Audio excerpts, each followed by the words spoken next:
only But person that you can change, it is yourself. yeah, And we can't change anyone.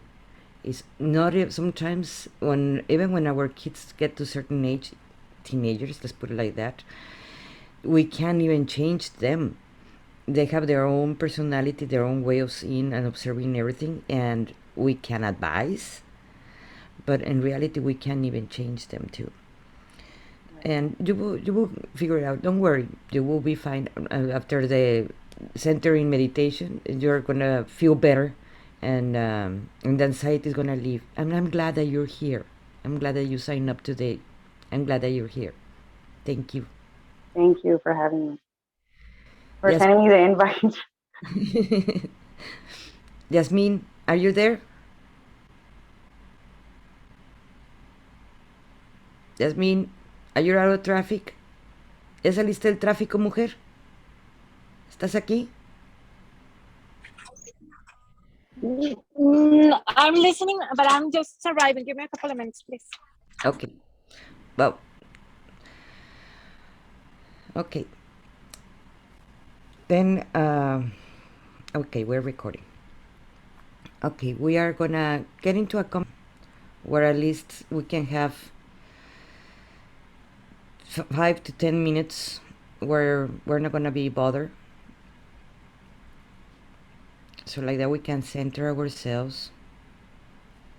This we're gonna center ourselves and let's close our eyes. Let's take a big breath and let it out through your mouth. And the next big breath, we're gonna take it to your stomach, hold it. 7, 6, 5, 4, 3, 2, 1. Let it out through your mouth. Again, let's take another big breath. Take it to your stomach. Hold it. 7, 6, 5, 4, 3, 2, 1. Let it out through your mouth.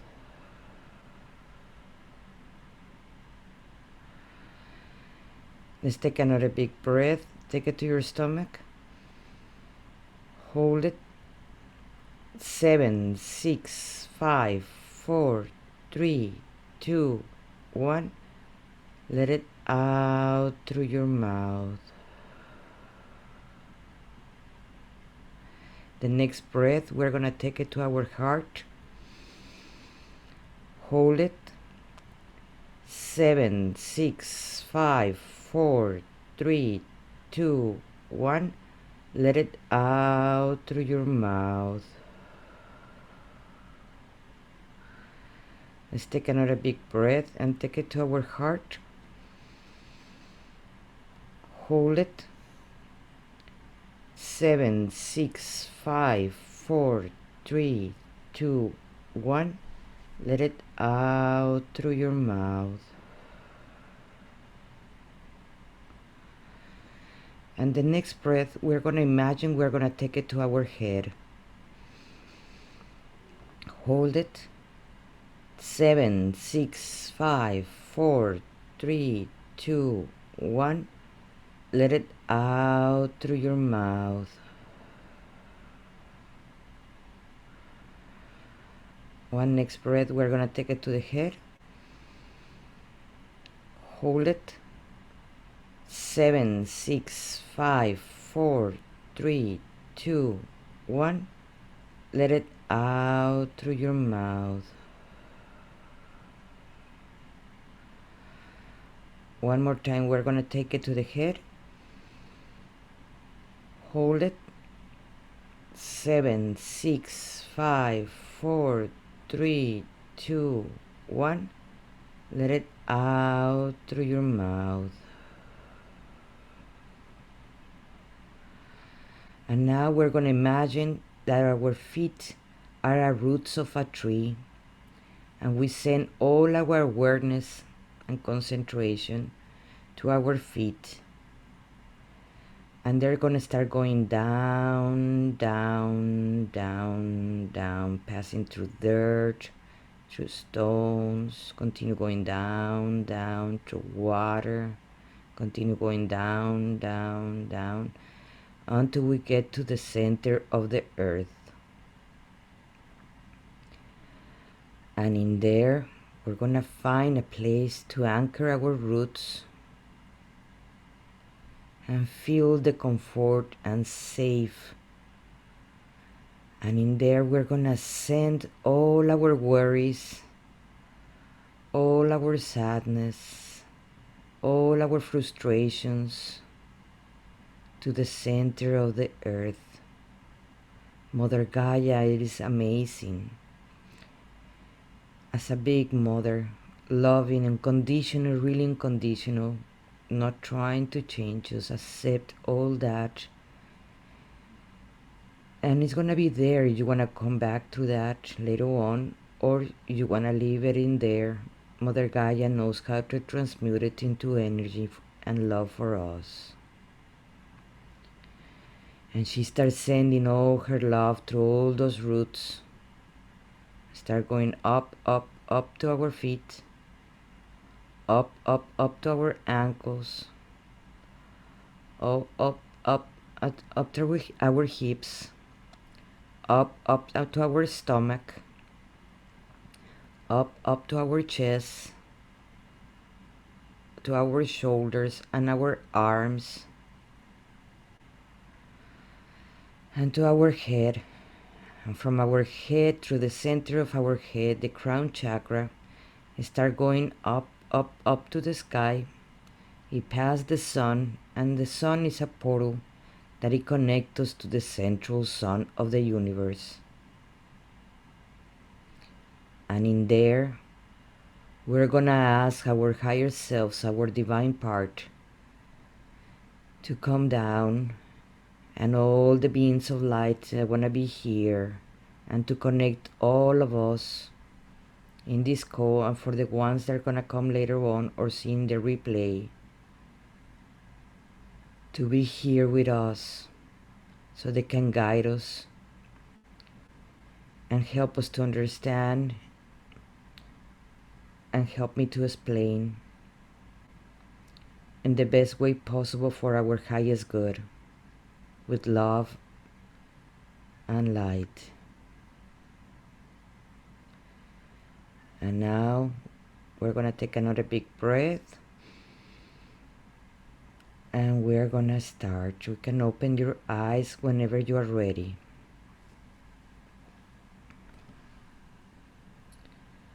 Okay. I'm sorry I can't share my PowerPoint that I did spend time doing, because the sharing part, I believe, is the memory of my computer that is not good enough. Let me try. Hopefully I can do this.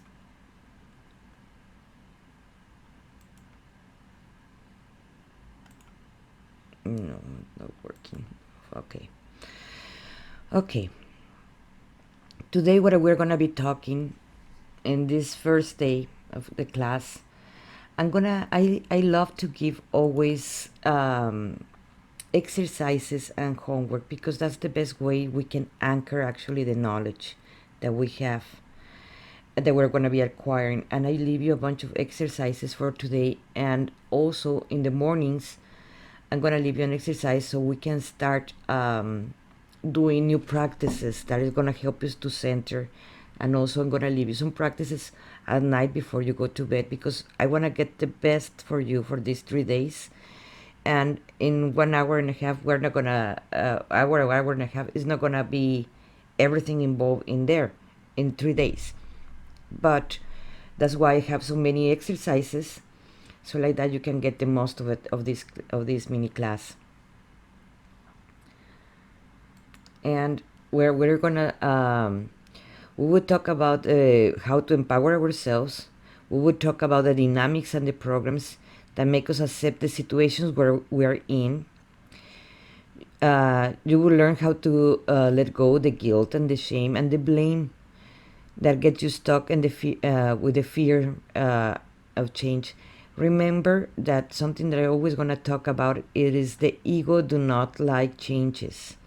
The ego fear the changes because it was created to protect us. That we're going to be talking more deeply about the ego, but remember that we're going to have resistance, a lot of resistance, and that is normal. So you're going to need to work through that. We will work in the first layer of believing in your self-worth, because that's also where it put us in the situation we're in this moment. Okay, and the first exercise that I put you in there, and I believe everybody download it and or print it out. You're gonna learn to empower yourself, and in there are gonna be new routines, like I mentioned, where you're gonna I'm gonna give you a guided meditation. I'm gonna put it in the group, so you can do it. It's gonna be recorded, where you can do the breath work, so you can ground yourself. Very similar what we just did, but a little bit more deeply and a little bit more longer. Not too long, because many of you guys do not have time to start your day before you go to work and the kids and the house and so forth. So I'm gonna make it small, but I'm gonna give you a very simple affirmations with that, like I am enough. The I am is one of the one that connects us with source.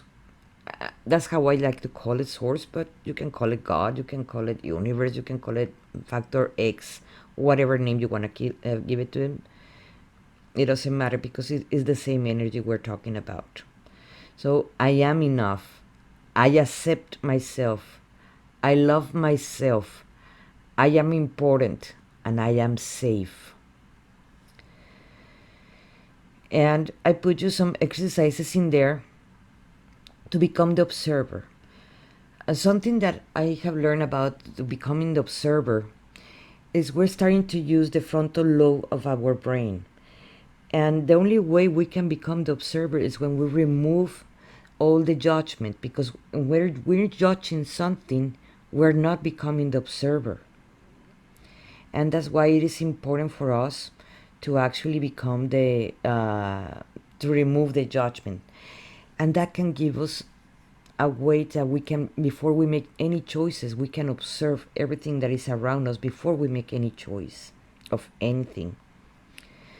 And then you're gonna ask yourself from that point, without judgment, how am I feeling? And be honest. This is for you. More honest you are with yourself, more you're gonna get the results that you are looking for. Why am I feeling this way? Am I in fear? Are you in pain? This triggers you because it comes from a memory when you were a child, or it makes you feel inferior, or that you don't deserve. Ask all these questions to yourself. Am I feeling, is these feelings are mine, or it belongs to someone else? Because so many times we're feeling emotions, and in reality they're not even ours. It belongs to someone else. Where these feelings coming from? Ask yourself, because sometimes the fear that we're feeling, it is not even ours. It is someone else that you're just connecting, because we do it energetically. We connect to other people, and we're getting the feelings and the emotions of the people that we're thinking all the time. If we're connected to our husbands, we're gonna be feeling, oh, he's feeling fear or something, and we take it like it's our own fear, when it's in reality is theirs, or our kids, or our loved ones, or someone that we have a conflict.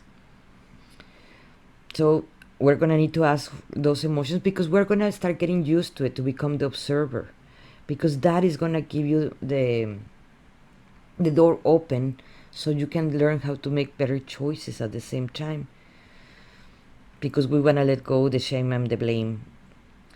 What am I thinking? Why I'm thinking this? Something that I even told one of my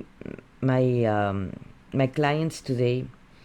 In the moment, because they always, everybody see all the time the ego as the enemy, but the ego is not an enemy. The ego will show you exactly where you have to work. If something is someone it is making you in fear, or someone trigger you, it is because probably there's something that you have to work on that. And the one that mark you that trigger, it is your ego. So in reality, it is your friend, your ego, because it's showing you where you have to work on yourself. We can change anyone, guys. Even it's very tempting to try, we can do it. The only person we can change is ourselves, and that's it. Okay, the next exercise that I'm going to leave you this as homework whenever you can. And remember, you're going to get from this class as much as you put in. It's up to you. I'm not going to be checking your homework if you do it or you don't.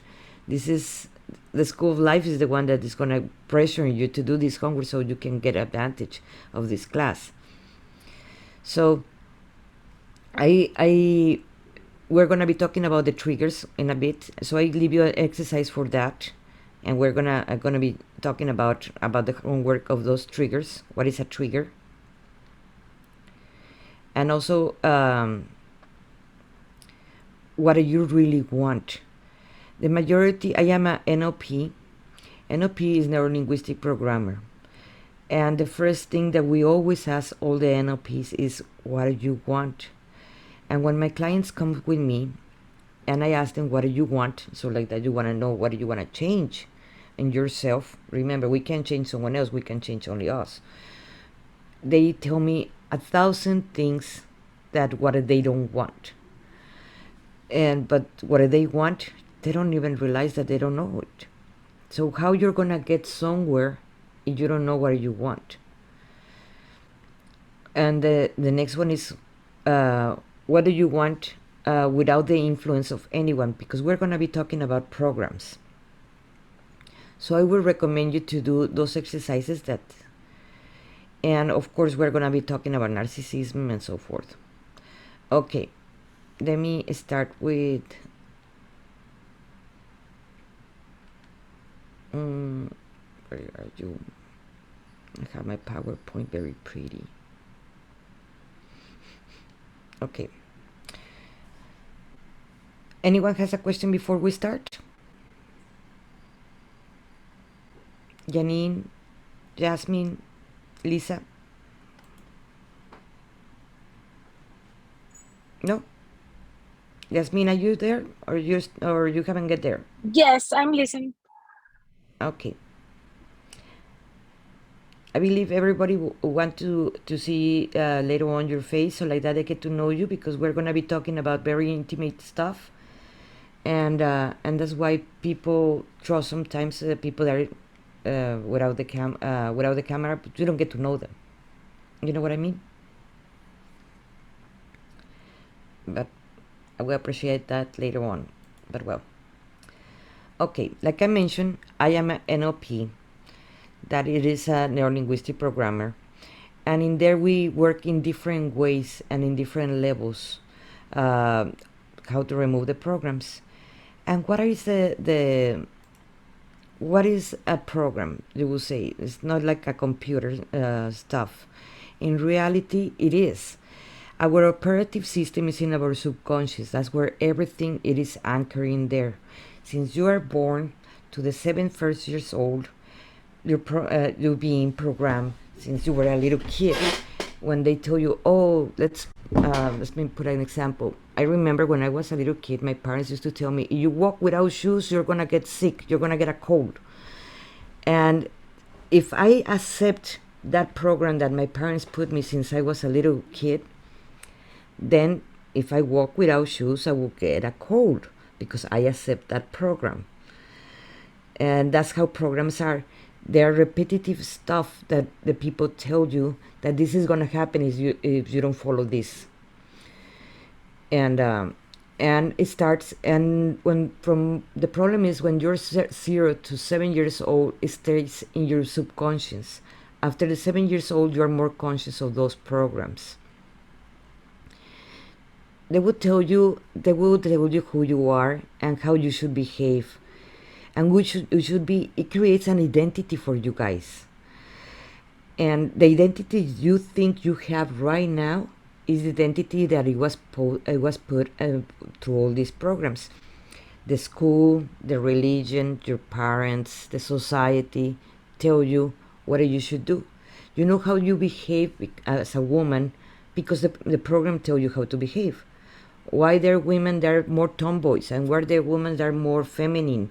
Why there are women that are and they like. I remember my mom telling me, "Oh, little girls do not play PlayStation or those kind of games."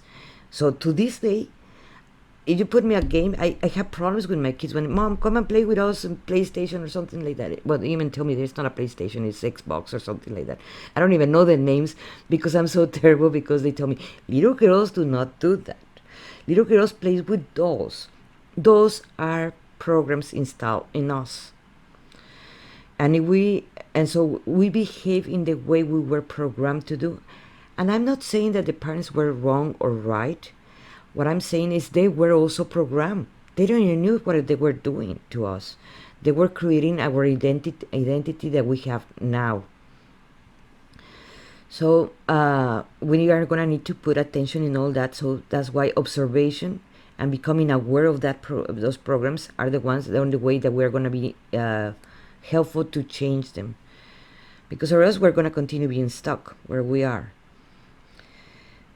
The programs are beliefs that we have accepted as true. And those are going to be triggering us in different emotions. But they're not all the programs are bad or are good at the same time. Why? Because let's say one of the triggers that it can help. Remember that I grew up in the 80s, and you put me certain music from the 80s, I will remember the time when I was in love with my first boyfriend. And every time I hear that song, it's gonna make me feel remembering my first kiss, my first love, and so forth. And so it excite me. But if if another song is when I break up with him, and I hear that song, it's gonna make me sad and so forth. How I felt in that time. That applies for aromas, textures, taste, in all our senses. That's how the triggers are making us feel those emotions. And knowing that, that's how we're gonna start learning how to reprogram ourselves. Because whatever we're living, or what are we supposed to do, or we don't supposed to do, are according to those programs that we have installed in ourselves. And we're all different. For whatever, for me it is how I should be as a mother, for someone is going to be very different. And I can say that I'm right and you're wrong, or you're right and I'm wrong, because we are different. We all are different. And not all the kids learn the same way. We learn from different ways. We learn through some of them, they learn from listening. Other ones, they learn, they're more visual. And it depends on each person, and we're all different. So we don't have to, this is not a cookie cutter, and life is not a cookie cutter to start. Remember that many times when they repeat us that same program, the television, that's why we call them programs, because once they repeat it and repeat it and repeat it and repeat it on us, that's kind of a program. It becomes settled in us and accepted by us. No programs can be installed in us. People can say it, but in the moment we accept it, it is going to become a belief, and that is going to become a trigger at the same time with us. Churches tend to do the same thing. They repeat you the same thing. You're not worthy, or you can't talk to God unless you talk with the priest. The priest is going to be the one that's talking with God. And they repeat it and repeat it and repeat it. I grew up in a Catholic family, and I studied with nuns. So they repeat me that story for years and years and years. And it took me years and years to remove it. Because now that I understand it, I work with people about removing that, because I am worthy to talk directly with God. I don't need intermediaries. I can do it directly. But it took me a lot to believe in myself that I am worthy. And when we don't feel worthy, that's when we start attracting people that is making us feel unworthy, because that's what we're familiar in our family. If our family, our parents make us feel that we were not worthy, that we were not, they don't listen to us, well, guess what we're going to be looking when we're an adult? We're going to look exactly for a mate that is not listening to us and there's not worthy. And how many times we're going to repeat the same story? Gosh, I married 4 times and I look for the same guy with different faces and different names. You know, because I was repeating the same story and thinking the next one is going to be different and it's going to be better and it's going to be good. Well, it doesn't work like that if I don't do the inner work. We have to do the inner work, so like that we actually attract something different than what we have before. And because all that get in our subconscious and get programmed, basically like the TV. Like if I told you, let's say, a commercial in the United States, because I grew up in Mexico, and I'm thinking in a commercial in the United States. I don't know. Well, you were, Janine, you were raised in Canada or in United States? I was raised in Texas. Oh, okay. Then if I tell you healthy, the bags healthy, remember for, no, what was, yeah, the bags, the trash bags. I remember healthy, and you say healthy, and every time, even if I didn't grow up, I didn't not grow up in the United States, but if I hear healthy, it's like, oh, I think in the bag, and then it's like, then I feel, and then I think in the healthy word. Why? Because don't be glad, be sad, or don't be sad, be glad, or things like that, because that repeated so many times in the commercials that it comes like a program for us. When we go to the supermarket, it's like, oh, I need to buy this brand or that brand. Why? Because it was repeating and repeating and repeating in ourselves. Exactly. So that's how the programs are formed. So, and the triggers. We all have emotional triggers. All the triggers are emotional, in fact. When you remember, when you smell roses, what it remember you? Think about that. When you smell peppermint, where it take you? When you hear romantic or certain kind of song, which song it take you to feel bad, and which song you consider yourself as a power song? I have my power songs that sometimes I just need to hear them so I can feel better, because I know they're going to trigger that emotion and they're going to make me feel better. Which song do you use when you want to meditate, or when you want to write, or when you want to go and dance? Thinking those songs, because those are triggers. Okay, now fear have their own triggers. And we're going to be talking about narcissists more and profoundly, but a narcissist get to understand us and start observing us for a long time. What are our triggers?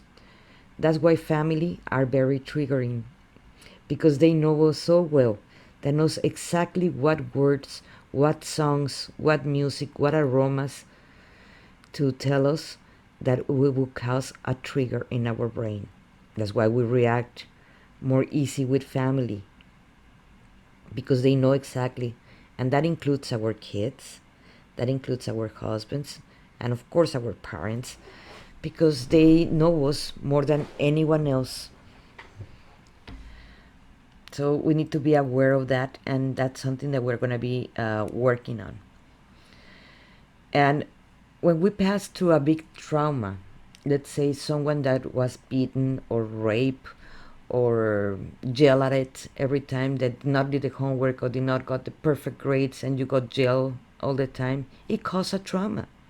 So every time that your kids, I did not realize that I was doing this a long time ago when my older kids now are in their 30s, they were little, and they were not getting up in bed in the morning so I can take them to school. I started yelling at them like crazy. And yes, it was like crazy, and I am responsible of that. That I started yelling, "Hurry up! We're gonna be late!" And of course, it caused more trauma all that yelling, and when they went to school and they arrived to school, they were going to be mad and angry, and they're going to be aggressive with everybody. Why? Because they received aggressiveness at home from their mother.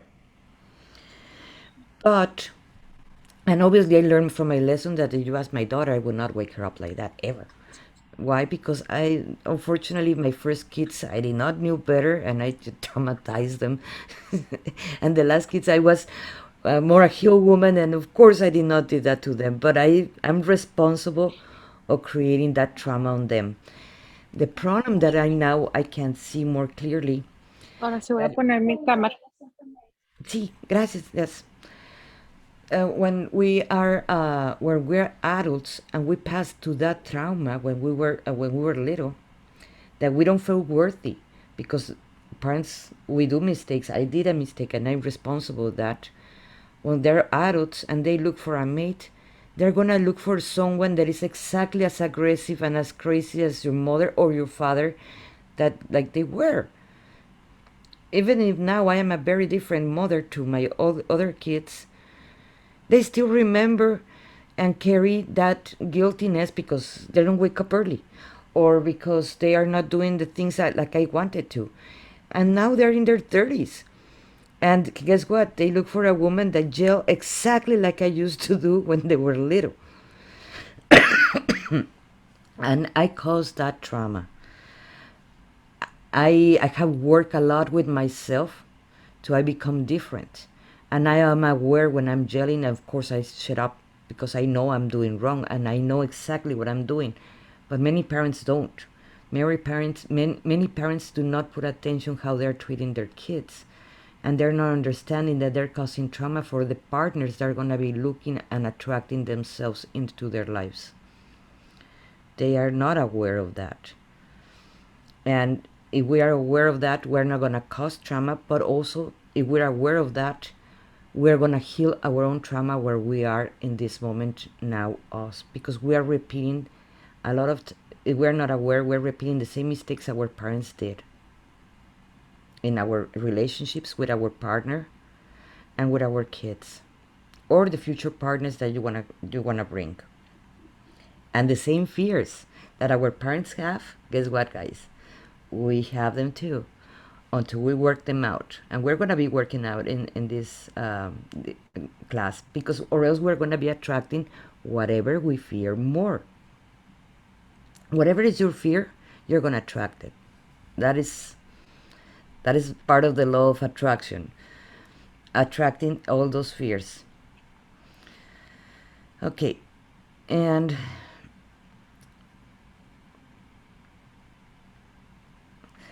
I wanted to mention that we have whatever we're living in this moment, we have created ourselves. Whatever reality we are in this moment, if we like it or not, we create it to our emotions and thoughts. The good thing is we can uncreate it.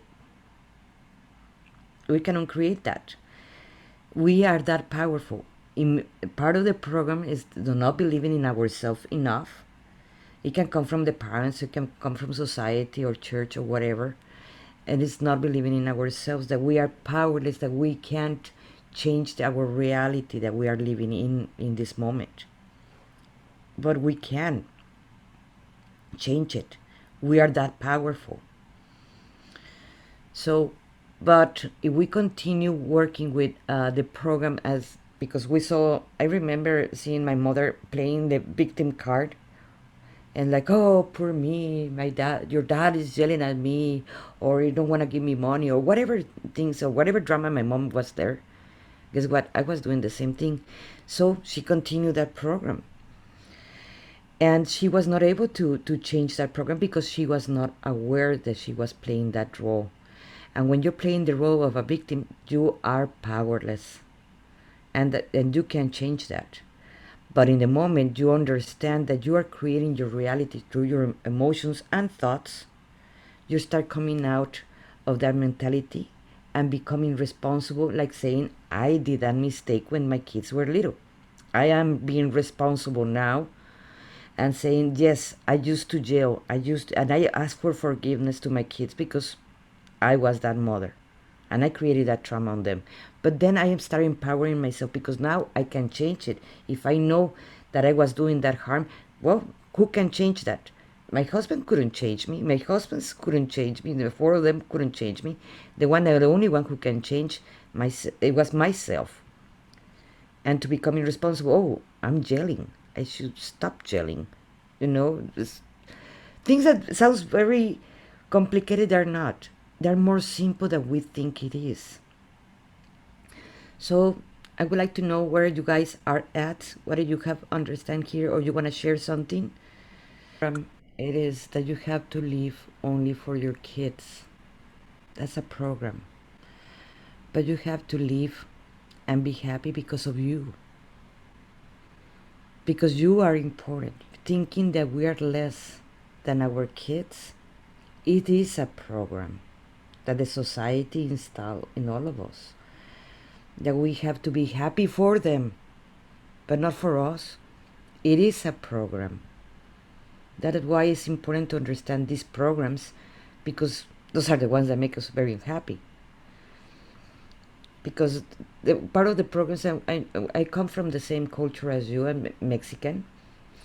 And the program in Mexico, it is, you're born, you learn how to do rice, you know how to cook, and you know how to change diapers.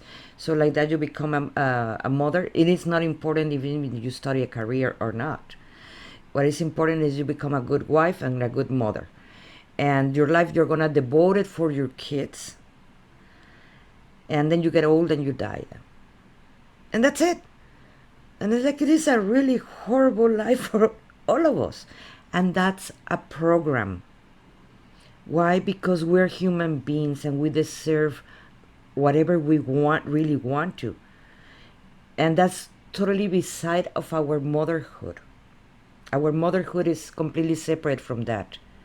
Of course we want to see our kids fine and healthy and happy and so forth, but we deserve the same thing. Our parents want the same thing for us too, even if we have narcissist parents too. Even if we have even that, we deserve that. If our parents did not want it for us, because we could have narcissist parents, and I'm gonna be talking about my narcissist mother, then she wanted her health, not the happiness of us, of her kids. But that is not the case of everybody. But you want that for your kids, obviously you want that for you too. So don't think that you're not important and that you're not worth it. You deserve to be happy. You deserve to be loved. You deserve to be listened. You deserve to be listened to. Those are programs that the ones that tell you that you are not important. Okay? Not only your kids, you. You too. It was socially acceptable, and those are programmings. And because remember that everybody's program, we all working with our programs and removing programs, all of us, including myself. I Yeah. find programs like, oh, I did not knew that I have this one. It's like, oh, let me work with that one. Because it's like, oh, it feels sticky and it feels uncomfortable and limiting, because many of the programs are limiting. They're good programs, like the ones that raise you up and the triggers that like make you feel good. Those are good, but the majority are not.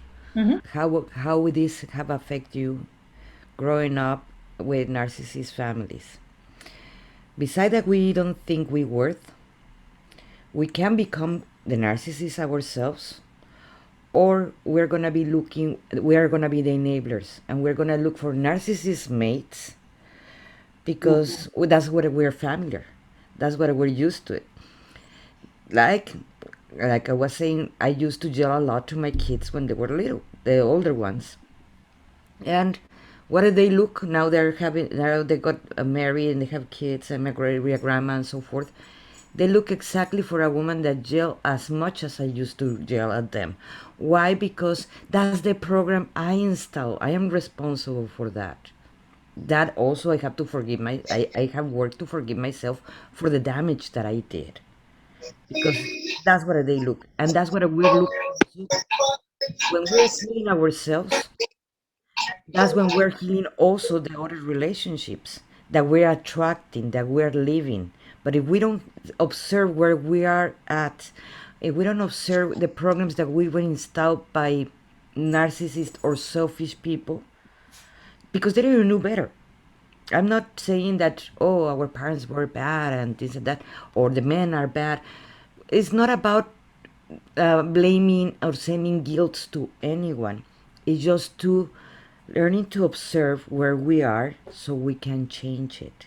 So we can observe how we can empower ourselves and we can let go the emotions that we're feeling, because like we are all in the same boat. We are all feeling different kinds of emotions at the same time, and we're all in pain. We're all here to support each other at the same time, and I'm here also to hold the space for all of you guys. But it is important that we observe our parents or grandparents, so like that we understand why we chose what we chose in this moment, to have the husband or have the kids, how we raise them, because yes, we are responsible of our kids treat us, because we teach them how to treat us. We can be the enabler or we can be the narcissist, or we were just not even aware what we were teaching them at the same time. But that doesn't make us, oh, then I'm guilty and forever and that's how it's gonna be and that's it. No, you can change it, because you can decide today that you want to be a different person. Yes, like I messed up with my older two kids. I did it. Okay. I have asked for forgiveness to them, and they forgive me or not, they're already adults and it's their sons. I'm not gonna carry that for the rest of my life, because I already forgive myself too for being that kind of mother. And I changed myself so much that my younger kids, they don't have to suffer what the older brothers did. The other two siblings of them, they leave. So we can change a new day, because like every day the sun comes out and we have an opportunity of a new day, we also have the opportunity and today being a different person. We can dwell in the past for the rest of our lives and we stop living this life, or we can get anxiety in living how we're going to live in the future for the rest of our lives and we just get anxiety, or we can start living in today. But we have to understand why we're living today, how we're living it. We need to make a list. That's why it's in your homework. What do you want? Not what your parents want for you, not what your kids want for you, not what your husband wants for you. No, what do you want, because you are important. You would not sign up in this class if you felt that you were very important and that you worth a lot. You would not sign up in this class. If we sign up in this class, and I decided also to teach it because I have passed through that. It have taken me a lot to believe in myself. I know my worth.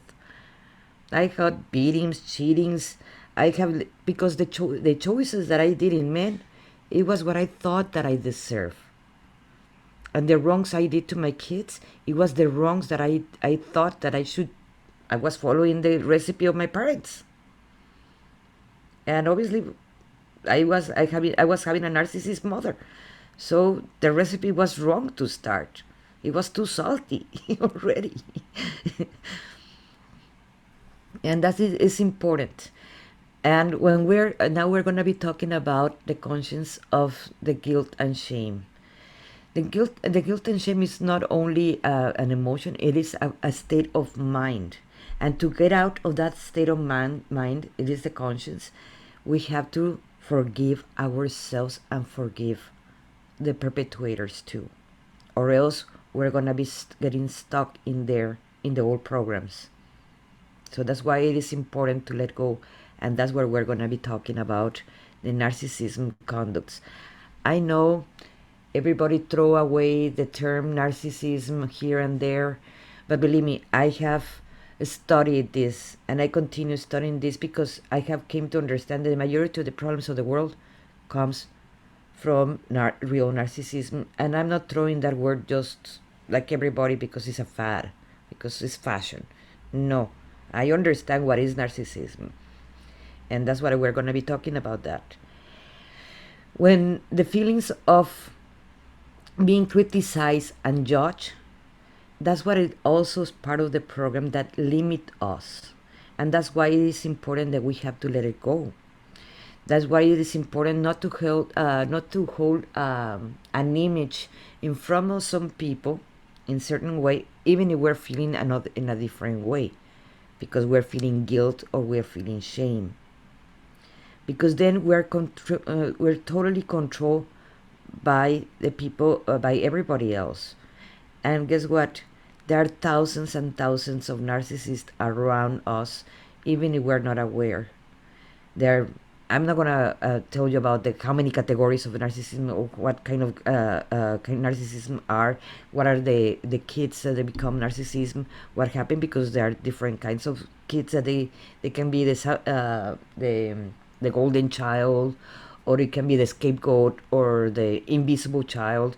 From those are the products of narcissist parents, because that's not about this class, but we have to observe we're being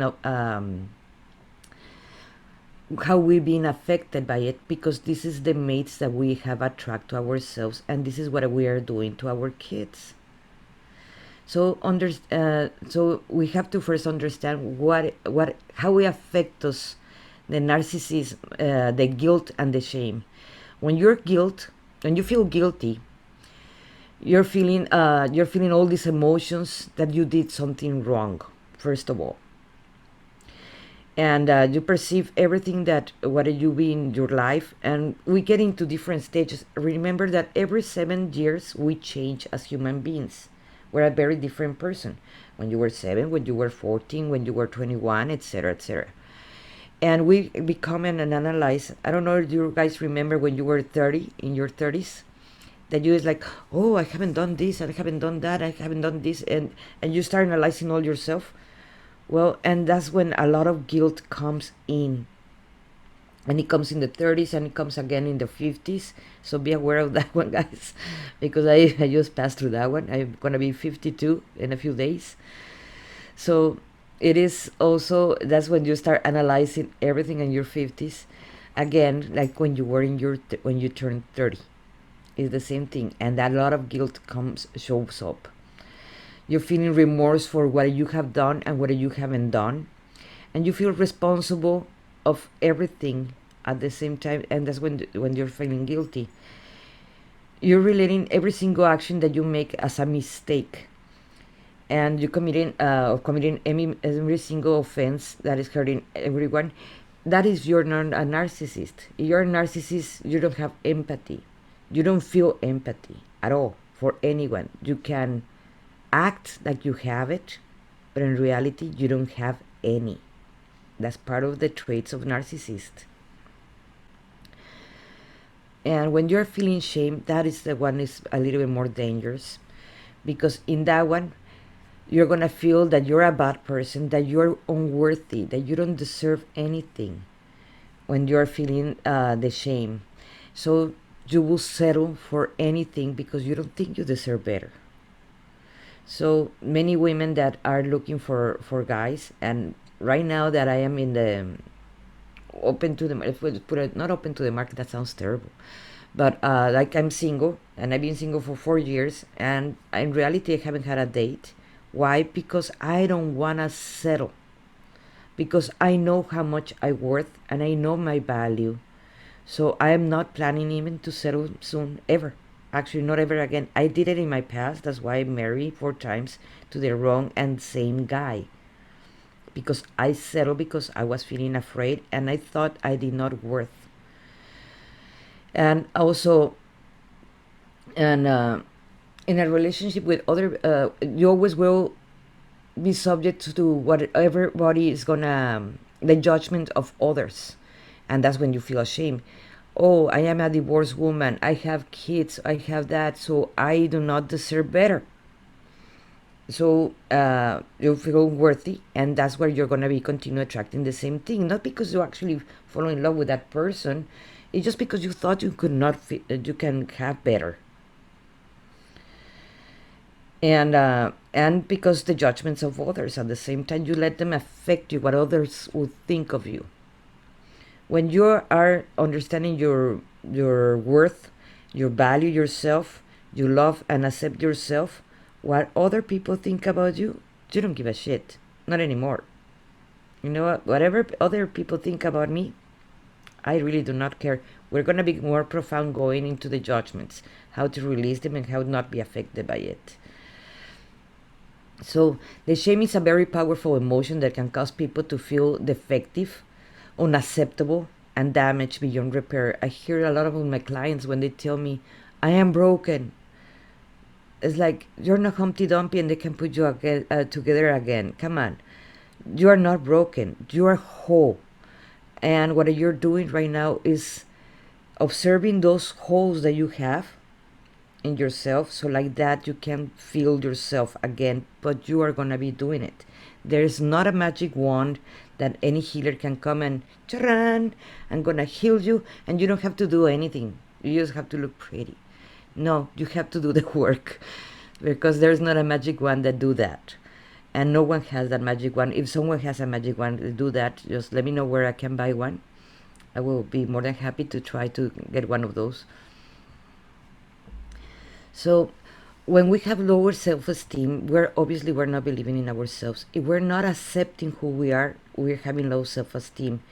And that's also what we're teaching our kids to have. Whatever emotion we're having, that's what we're projecting to them. Like, it is very sad for me when I see people or some of my clients that do not feel too much of their worth, and their self-esteem is so low that they attract people that they know they're not good for them, that they know they're going to harm them, that they know they're going to abuse them. But they still take that because they don't think that they deserve better. So in here, it is important that you know what you're worth.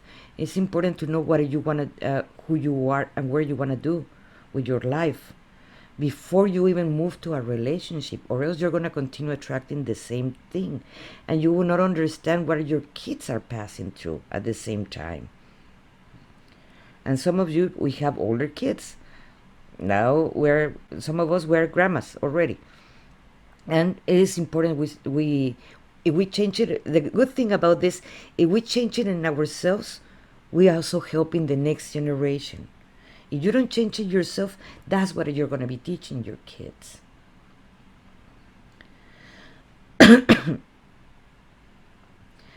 So the best way to talk about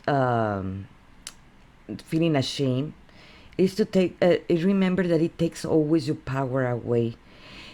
The mistakes we have done in the past, it doesn't matter which mistakes we have, it was with information we had in that moment. I am gonna be 52. The mistakes I did when I was 20, they're very different than the mistakes I'm gonna do now. I'm not gonna say I'm never gonna do a mistake again. Of course I am. Why? Because we grow through our mistakes. We don't grow from our successes. We never do. So the best way it is to observe the mistakes we did so we don't repeat them again. That's what a smart person would do. And a smarter person would do is to observe the mistakes that someone else do so they don't do it themselves. But okay, well, there's some stubborn people like me that I like to experiment first, do the mistakes on myself, and then and learn from those mistakes so I don't repeat them again. So I was never that smart to learn from the mistakes of others. I learned from my own mistakes.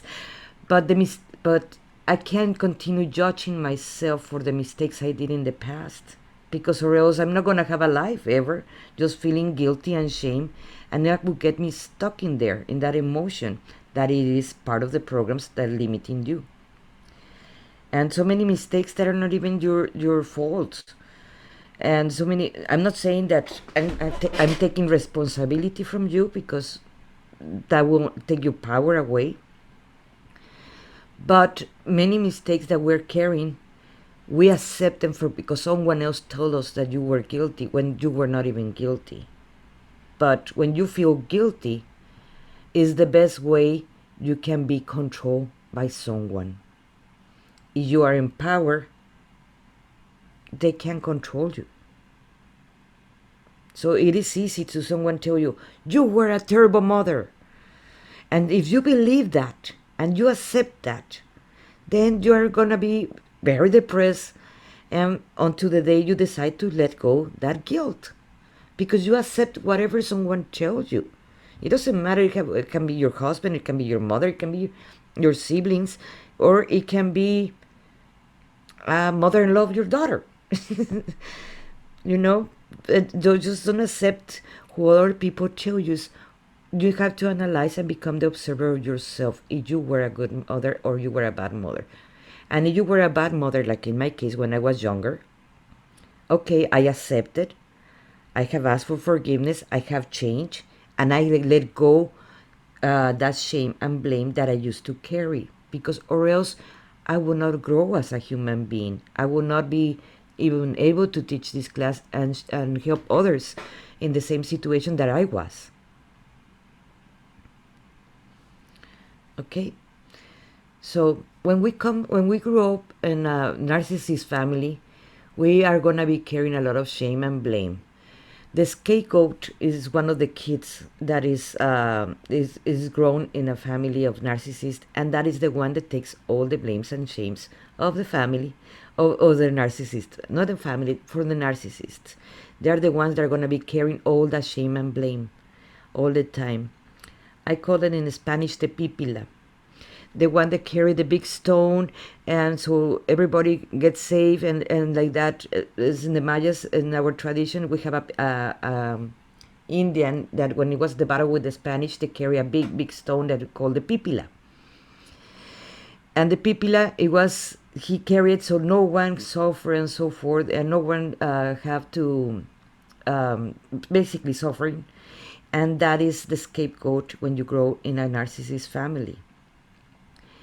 And sometimes you don't want your kids to have that shame and blame, so you don't show them the parents that they have, the dad they have, or the grandparents they have, or in like in your case you were saying before, Lisa.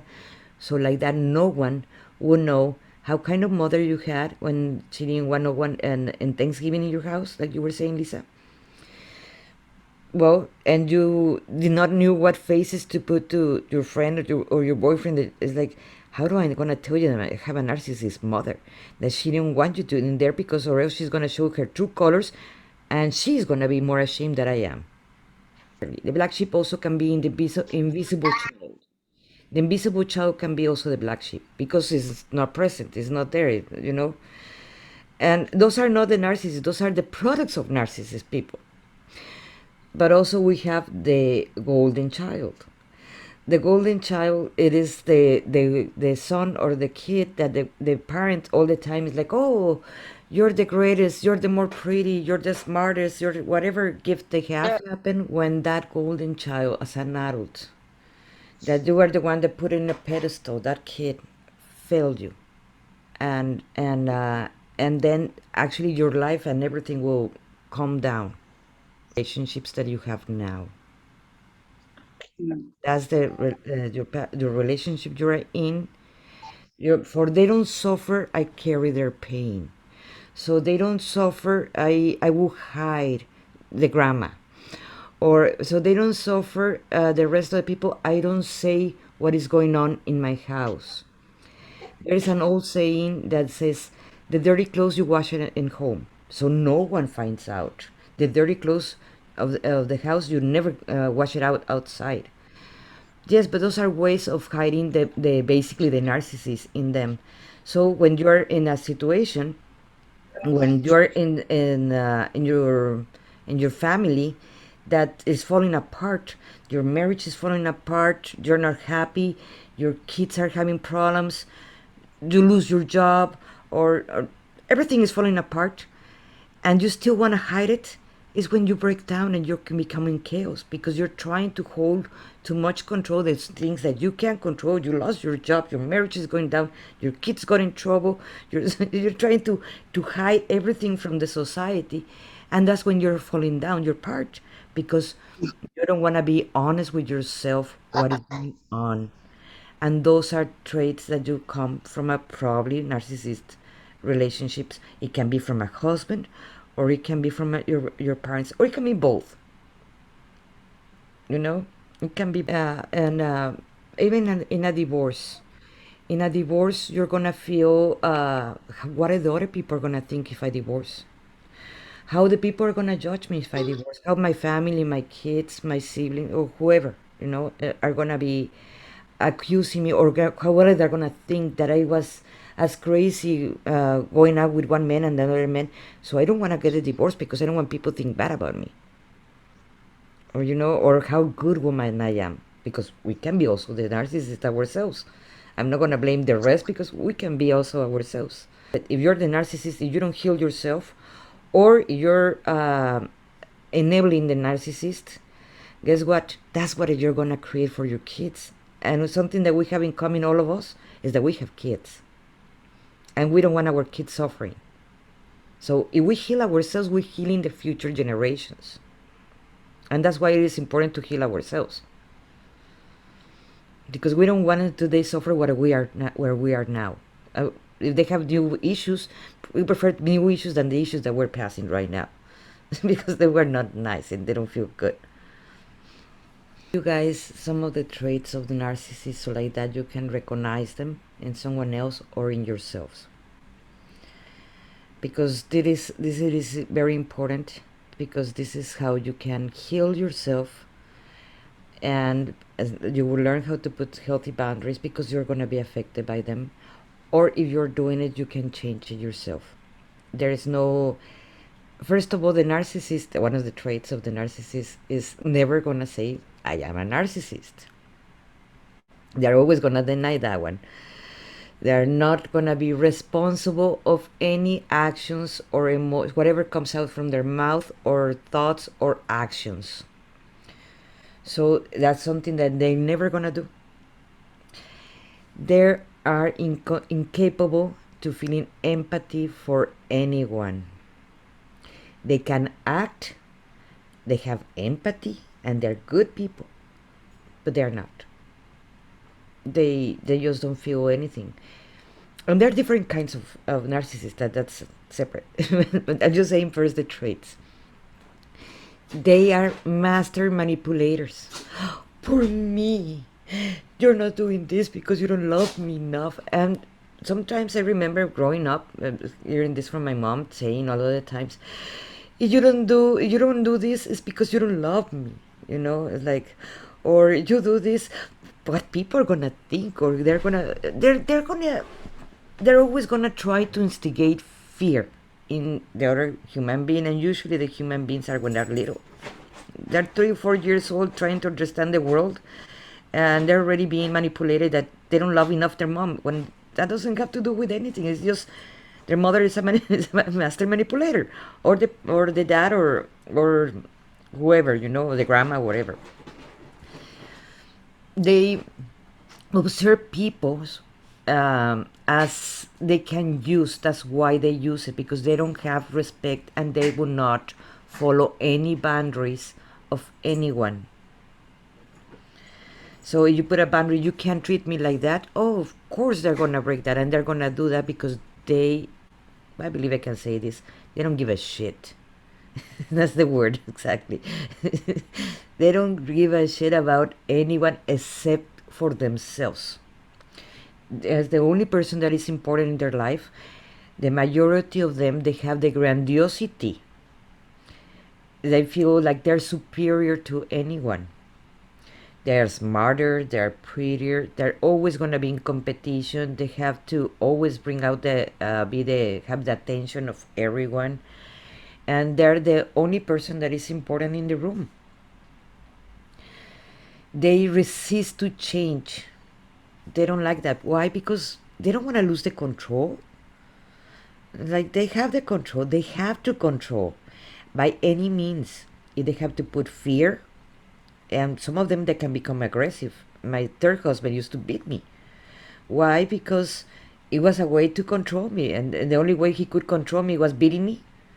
And the first time I did not listen, well, he broke my right wrist. The second time I did not listen, he just tried to choke me. It's like they can become aggressive, or they are gonna say, if you don't do this, God is gonna punish you, or you're gonna be judged by everybody not gonna like it. Or if you divorce, you may be familiar with this. No one is gonna love you enough like I do, or who's gonna care for you. They use all these kind of words because they're trying to instigate fear. Or if you leave me, I'm gonna kill you. I have heard that one too. And of course, or if you talk about how much I beat you, I'm gonna kill you. Oh, I put it even in YouTube and I'm still alive. But they would try to use any means to put fear. Or your kids, I'm gonna tell the kids that you're a bad mother. They will use that one too. They will use any of those because what they're trying is to instigate fear. They like to control every single situation, and if they don't control the situations, they are gonna become aggressive. They are always battling and they have to win the battles. So they might be yelling more, like I used to be, or they might be more aggressive in any ways, or they have to be louder. So like that, you feel threatened and you stop doing stuff. Like in your situation that you just passed, Jasmine, it's very possible that woman was a narcissist. She threatened you in so many levels, and they're gonna try to tap in every single emotion that we have, so like that they can control it. So like that they can control you, and they are very smart, and they're observing you. They get closer, and they're observing you. They're gonna tell you at the beginning they're gonna be super charming, and they're gonna tell you everything that you wanna hear, everything that is perfect, everything that is perfect. Is like the wonderful man. They're amazing. They're gonna tell you and bring you, do exactly how you want it. Why? Because they're getting to know you, how you're gonna be controlled. They're big time gaslighters. And if you don't know the term, what is a gaslighting, let me tell you what is the term gaslighting. They're gonna make you feel crazy. Whatever you saw, you don't saw it. Whatever you heard, I did not say that. That you're crazy? Oh, again, you're gonna start with the same situation. That's gaslighting. So they're gonna make you feel crazy, and they're gonna make you feel that it's your fault, because they are never gonna accept their fault. They what else they have? The grandiosity. Oh, they're always looking for validation. They have to feel, because their grandiosity, I'm the greatest husband in the world, or I am the greatest mother in the world, or the world, or the greatest whatever. They're gonna look for validation. So, like, you see, my kid is a good kid, but your kid is not. Or you see, my family is very successful, and you're not. Even if you're being successful, they're gonna make you feel that you're not successful, because they're gonna gaslight you with their validation. They're very reactive and argumentative. They have to win it, because that's a way to control the situation. They do not respect you guys, and they don't know how to respect people. I am not saying with this that the person that a person narcissist cannot change, because they can change. It is gonna be a lot of work, personal work, if you're mate or you are. It is you're the narcissist. You can change if you want to. You can change anything that you want to. Come on, I had lupus, RA, and fibromyalgia, and depression, and I healed myself. If I change that, and anyone can change that, we can heal all ourselves. But it is going to require work. Yes, a narcissist to change also is going to require therapy. I'm not going to say that you don't require therapy. You will. A narcissist will analyze it. It's my fault. I have to change it. I feel people feel guilty. That are traits that you're not a narcissist. If you feel bad for the emotions or care for other people, those are signs that you're not a narcissist, because the narcissists do not give a shit about others or other emotions. And if you're realizing I am doing something wrong, when we grow up in a society, in a family of narcissists, we tend to copy them. My mother was a narcissist, so I copied her. I knew how to manipulate because my mother is master manipulator. She is now a 89 years old woman, and it is the master. I have not met someone so good in manipulating other people. And that's where I learned it. I had a very good teacher, and I tend to copy that. And come on, guys, I was going with my mom with the rheumatologist because I start mimicking even her own sickness, fibromyalgia, lupus, RA, etc., because I was even mimicking that, and I was learning how to manipulate people with that. And of course, I got swollen and so forth, and I have taken medicine and many studies. My whole body was reacting and mimicking the narcissist mother. How I heal myself? It was very simple. Understanding that concept, what I was doing, that I was copying my mother, that in reality, I have provoked myself lupus, but because I have provoked it by mimicking someone, it was easy to remove the mimicking. Stop imitating your mother. Stop imitating her behavior. Stop being the poor me woman, and that's how I heal myself. I don't take any medicine at all, and I don't get swollen, and I don't get sick anymore. So when you went back for blood work or to check, they told you, okay, but you don't have anything, or there's... I went to 5 rheumatologists, and all of them, they told me that yes, you have RA, fibromyalgia, and this and that, and so forth. And the last one told me, you don't have nothing. What do you have? Like, I don't see nothing. Like, you should. That's what they started doing, the suing one of the rheumatologists here, Dr. Zamora. Like, and Oh, yeah. everybody was doing that. But there was one of 4 of the rheumatologists that I went 5 to 5. That was one of the rheumatologists that I went to 5, and studies and so forth and everything. Everybody were like, "Oh no, you are very ill." But when you start mimicking your parents, that's where you can provoke a sickness of the same parents that you have. And in reality, if you observe this, even if you work it out with him, let's say, I'm not saying what to do. That's your choice. But let's say that you break up with him and he leaves and whatever, and you start making your life, and you find another person. You're a magnet of narcissist. Why? Because your mom was a narcissist. So you're a magnet of narcissist. Your next relationship, if you don't heal yourself, guess what? The next one is going to be another narcissist with a different name, different face, but another narcissist, the same situation in the same point. So that's why it is important you heal yourself now. And if you heal yourself now and you learn how to set boundaries, when you set yourself boundaries, that we're going to be working on this, you're teaching them how to heal, what not boundaries to pass, and they lose power over you. Many things can happen with that. I'm not gonna deny that. They can leave themselves because you're not manipulable. The fears that are putting is not working anymore, or they can change because they really love you, and they're feeling sorry because they actually done wrong.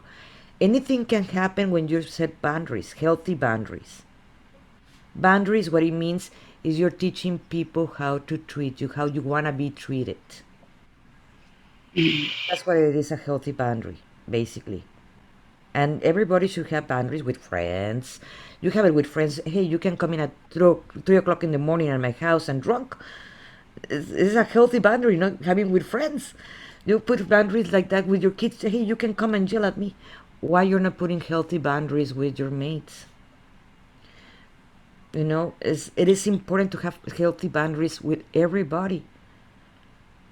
And I'm not saying that, for me, I actually, when I start doing the healthy boundaries, right now that my mother is dying, she's 89, her heart is stopping, and I'm using the healthy boundaries with her, and believe me, it is working wonderful finally she's not trying, she's telling me the truth, how she really feels, and how she is actually, that she's not gonna treat me bad, and she's not gonna yell at me or abuse me.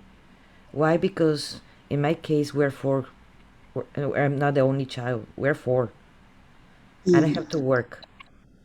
And setting healthy boundaries, it is very important. And not only for me and her relationship, it is what I'm teaching to my kids. What is a healthy boundary? So that is going to help you when we get there. So I would like you guys, because it's already 8 o'clock, to do the guided meditation to close up today. And I recommend you, I put a set of homeworks in there. Please, if you can do it, that will help you a lot to start learning how to love yourself, to knowing what do you want, where you want to go, who are you in reality, not what the narcissist person or the society tell you who you are, because that's not who you are. So today in the meditation that we're going to be doing, I'm going to be removing the identity that you think you have, so you can create your new identity that you want to have. Okay, I'm not going to tell you, oh, you have to be happy and cheerful all the time. That is your choice if you want to do that. Everybody has their own way of however they want their life. So if they tell you, oh, you have to set up your week, you want to put there, I'm strong, that is your choice. But it is important to remove the identity that the society or other people or their husband or their mother or the father, whoever have told you who you are, that is not you. So like that, you know in reality what you want, and removing all those programs that are not healthy anymore for you. Okay? Yes? See? Okay.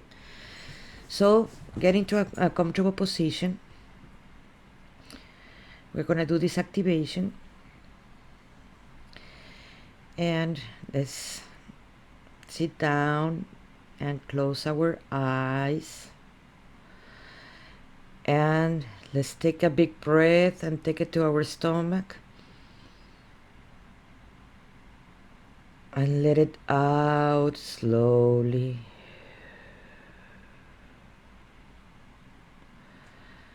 Again, let's take another big breath. Take it to your stomach. And now take it to your chest.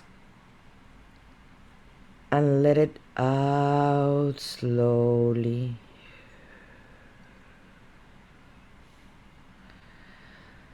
Again, let's take it to your stomach. Now to your chest. And now to your head. And let it out slowly. With your eyes closed, we're gonna send our awareness to your feet. And you're gonna feel a root of a tree in your feet. And we're gonna anchor those roots, and we're gonna start going down, down, down, down, down to the center of the earth. There, where is calm and peace and love. And you're gonna find a place where to anchor those roots. And feeling that love and protection. Start going up those roots. That energy through those roots. Start going up, up, up to your feet. Start going up, up to your ankles. Up, up to your knees.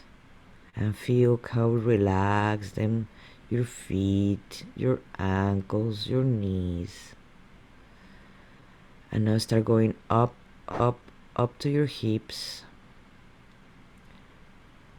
And you feel how your legs relax more and more, including your pelvis. And now as it goes inside your stomach, through all your internal organs and your external organs like your flesh, and it start going up to your chest, and all your internal organs like your heart and lungs, and you feel how you relax them more and more.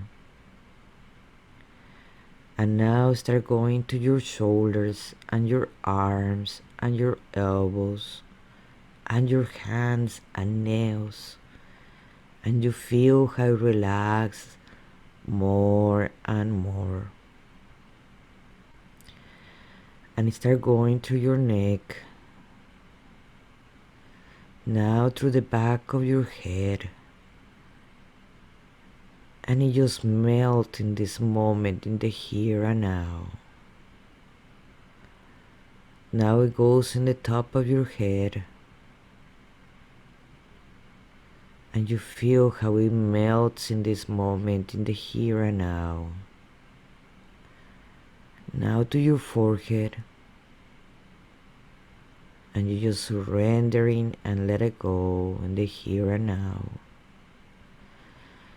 Now to your two eyebrows, and let it melt in the sides of your face, the two eyebrows. Now into your eyes,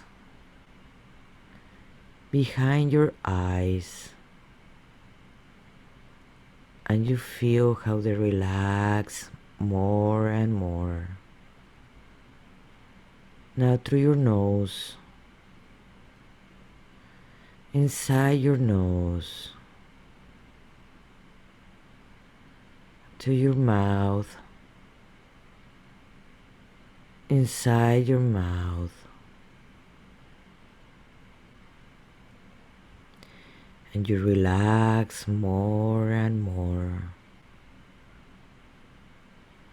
Feel like all your body right now is melting and letting go.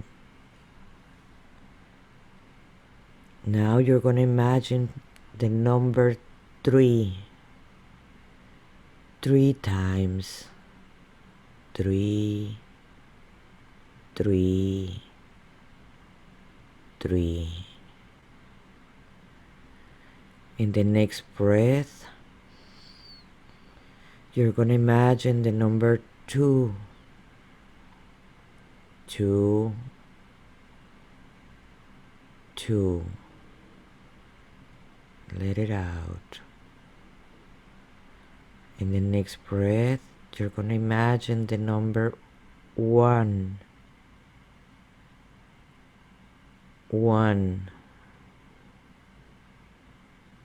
1. Take another big breath, and in the count of 3, you're gonna relax your body more and more,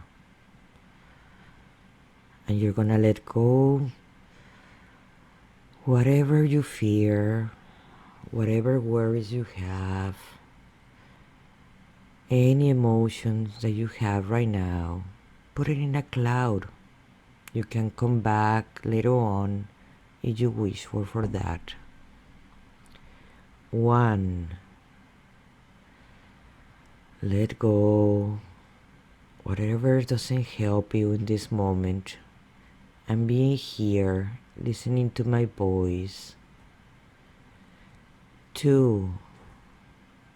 Relaxing your body more and more in a deeper way. 3. Relax your body in this moment, in the here and now. And send your awareness now to your heart. And there in your heart, you're gonna find a door, and you're gonna go in that door, open that door, and go inside that door. And you're gonna find the stairs, and you're gonna start walking into those stairs deep inside your heart. 1, 2, 3, 4, 5, 6, and 7. You're in your deepest heart in this moment,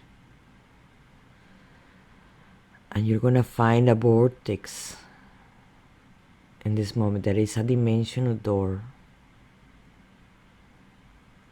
and you're gonna go inside that vortex. You're completely safe and protected. There's nothing to fear. There's nothing to go, except for being in this moment, in this vortex, in the here and now. So jump in. And in there you're just floating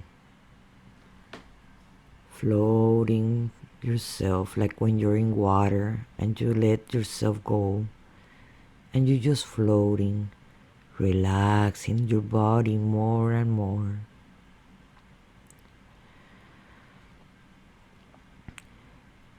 I told you you were a woman, and that you have a color, a race, and just let it go and float away.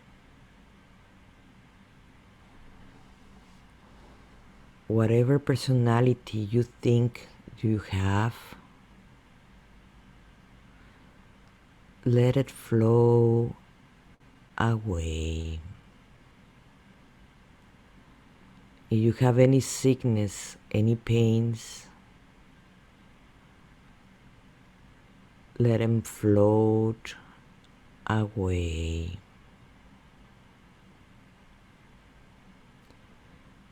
Whatever fears that someone told you that you should have or not to have, let them float away. Take another big breath and let go anything that limits you. Any voices that you hear inside yourself that tell you what to do or not to do,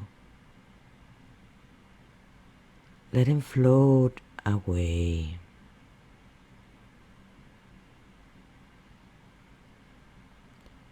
Whatever defects that you think that you have, let them float away. Whatever emotions you're feeling in this moment, and more if they are dense and if they're heavy, let them float away.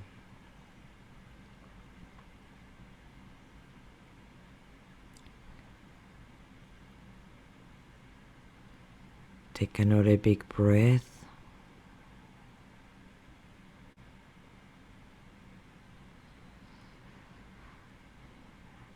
And now, in there, you're floating in the universe, in the point zero,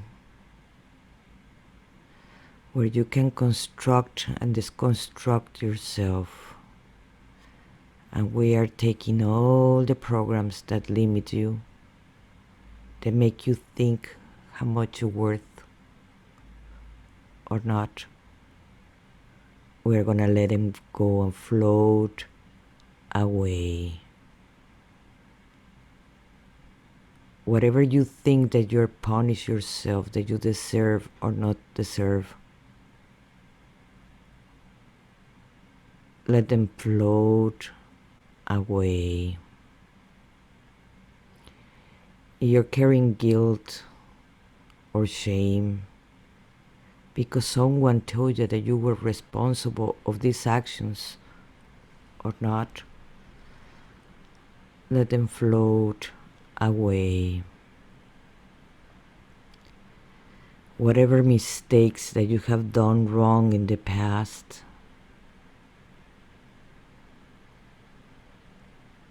let them float away. Remember that you acted with information that you had in that moment. So let them go.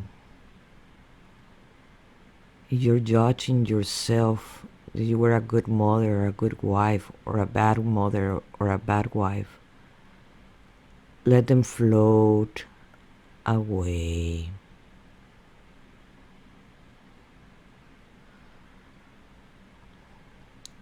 And now that you're floating away with all that weight that you had in your shoulders and in your heart and in your stomach, you feel like a feather. You're not carrying guilt, shame, or useless programs that limit you. What would you like to carry with you? To be an amazing woman, strong, smart, wise, beautiful. Someone that can believe in herself. What else you add to that, to yourself? Whatever you want to put, add into this recipe of your building yourself, it is going directly to your subconscious. And we're going to ask our guides to also go through your conscience so you remember completely all this recipe of the woman that you're building in this moment.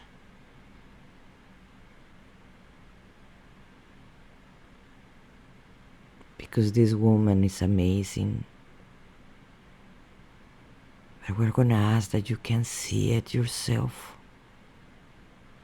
That this woman is love.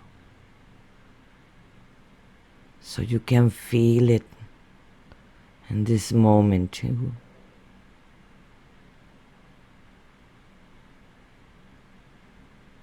What else you want to add to this amazing woman that is you?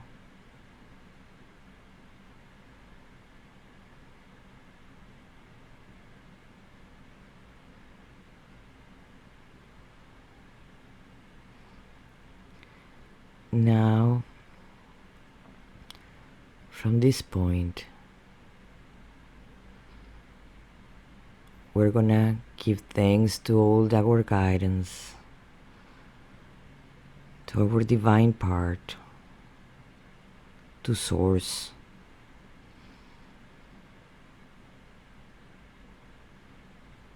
to be with us in these 3 days. That we're gonna need to listen to our guidance, so like that we can heal ourselves.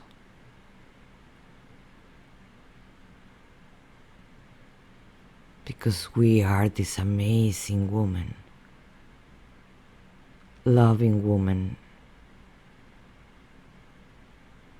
and we deserve to be loved first by us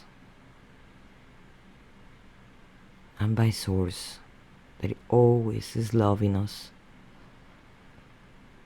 always protecting us.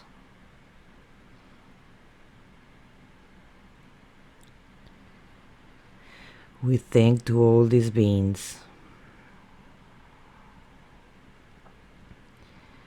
And we're gonna come out from that vortex inside our heart.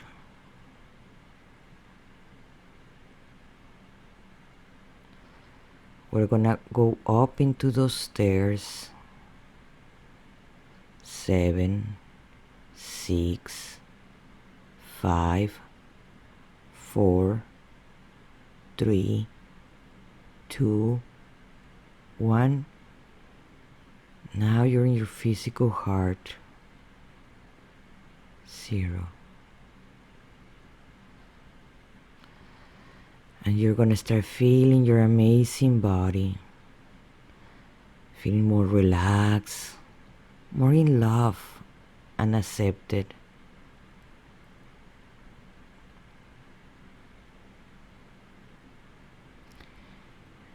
And in the next breath, bring yourself back to the here and now. To the here and now. To the here and now. And you can open your eyes and move your hands and your toes whenever you're ready